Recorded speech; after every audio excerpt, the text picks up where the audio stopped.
Nouvelle le 12 août. Une cinquantaine de volontaires se sont regroupés pour offrir un logement aux migrants forcés. Ils organisent une collecte de fonds pour la construction de villes modulaires. Il en existe déjà plusieurs dans la région. Les villes sont constituées de blocs de conteneurs, avec toutes les commodités nécessaires. Stanislav Luckovic, le chef de projet pour la construction de ces villes modulaires, nous rejoint. Bonjour. Bonne journée. Stanislav, dis-moi combien coûte la construction d'une maison modulaire? Combien de temps cela prend-il? J'ai la question la plus importante. Une personne peut-elle hiverner dans une telle maison? Chez nous, chaque maison coûte jusqu'à 10 000 euros. Cela dépend s'il y a une connexion utilitaire sur le chantier de construction.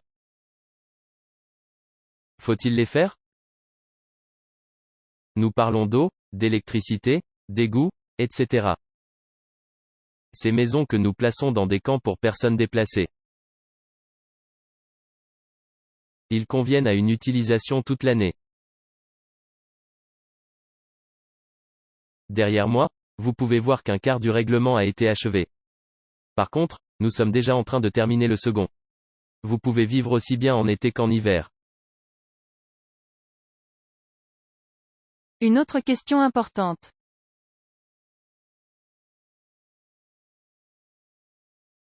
Il s'agit de protection. Ces villes sont-elles à l'abri des tirs de roquettes à proximité immédiate? Il n'y a actuellement aucun refuge. Cette question est importante. Nous voulons commencer à coopérer avec une entreprise. Il produit des bunkers que nous pourrions équiper à côté de la colonie. Qui finance la construction? Nous collectons des fonds du monde entier. Des entreprises non étatiques et des fondations nous ont rejoints. À la fois européens et américains. C'est ainsi que nous collectons des fonds.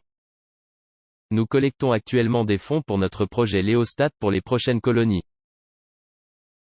Stanislav. Combien d'Ukrainiens prévoyez-vous de fournir un tel abri?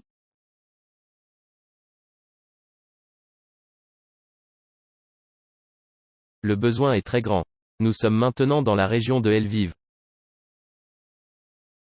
Au bout de 10 jours, les personnes déplacées seront expulsées des écoles. Soit dit en passant, leurs conditions ne sont pas très confortables maintenant. Maintenant, l'année scolaire commence. Et les immigrés n'y trouveront pas non plus leur place. Par conséquent, le besoin est de milliers de maisons modulaires. Ce règlement a 120 places pour le règlement. Nous prévoyons de les utiliser d'ici la fin du mois d'août. Mais nous avons des projets grandioses, car il y en a besoin. L'avancement de cette affaire dépend du financement. Nous recherchons de nouveaux donateurs. 15 août. Une nouvelle ville modulaire dans la région de Kyiv. Déjà le 10e dans cette région. L'établissement temporaire, conçu pour 350 personnes, a officiellement commencé à fonctionner à Irpin. Cette communauté est l'une de celles qui ont le plus souffert lors de l'invasion russe de la région de Kyiv. Quelles sont les conditions de vie, ce qu'il faut pour emménager dans la ville, et est-elle conçue pour la période hivernale? Le correspondant de TSN, Seri Morgun, vient de rentrer d'Irpin. Voici la salle à manger, en face, la salle de jeu. À l'entrée, des douches et des toilettes, puis, des salons. 4 lits, armoires, table et passage. Mieux que rien. Nous y dormons avec l'enfant. La chambre n'a rien de spécial, mais la famille en est contente. Ils disent que leur propre maison a été complètement détruite. Et louer un appartement coûte cher. Tatiana est en congé de maternité et son mari cherche un emploi. Tout a brûlé en nous. Nous nous sommes retrouvés avec une voiture, que nous avons utilisée pour évacuer. Nous avons emmené les voisins en voiture. La maison est carbonisée et chauffée de l'intérieur. En mars, il était dans la ligne de mire des Russes. Il y avait un placard ici. Tout a été brûlé. Toutes les photos. Pleinement. La maison dans laquelle vivait la famille a été reconnue par l'inspection comme sujette à démolition complète. Même si vous n'entrez pas à l'intérieur, vous pouvez voir. C'est l'appartement de Madame Tatiana, au fait. Il est à noter que non seulement tout a brûlé là-bas, même les sols en béton se sont fissurés et ont coulé. Plus d'1 millier de maisons ont été endommagées rien qu'à Irpin. 1 millier d'autres ont été complètement détruits. 25 000 maisons ont été endommagées dans toute la région de Kyiv. Dans certains endroits, les gens n'ont personne vers qui se tourner. L'État ne dispose pas de fonds pour une reconstruction rapide et complète. Par conséquent, ceux qui ont des destructions mineures de maisons doivent les restaurer eux-mêmes. Ils doivent collecter des chèques pour un remboursement futur.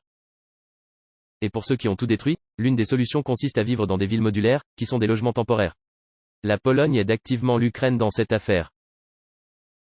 Le programme prévoit la construction de 20 000 lits. Cela se fait en coopération avec le ministère des Régions et les collectivités locales. Ils disent de quoi et en quelle quantité ils ont besoin. La construction d'une telle ville est déjà achevée dans la région de Tcherniv. À ce jour, Irpin a fourni un logement temporaire à plus de 500 personnes. Le même montant est toujours nécessaire. Cette ville nouvelle offre 350 lits. Le ministère du Développement communautaire et territorial promet de lancer 15 autres villes de ce type à travers le pays. Tout est gratuit pour ceux qui vivent ici. Dans cette ville, les gens sont logés et reçoivent un ensemble complet de services. Ils ne paieront pas pour l'hébergement ou les services publics. Le conseil municipal assume l'obligation correspondante. Elle paiera tous les paiements.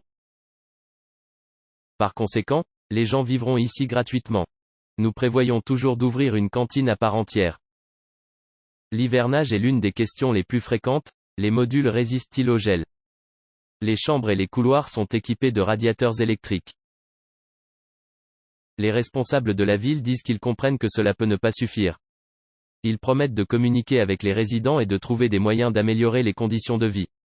Ceux qui ont besoin d'un logement temporaire doivent contacter le conseil municipal. Série Morgun, Ilya Shinkarenko, TSN, 1+1, Marathon Jedi Novi NY.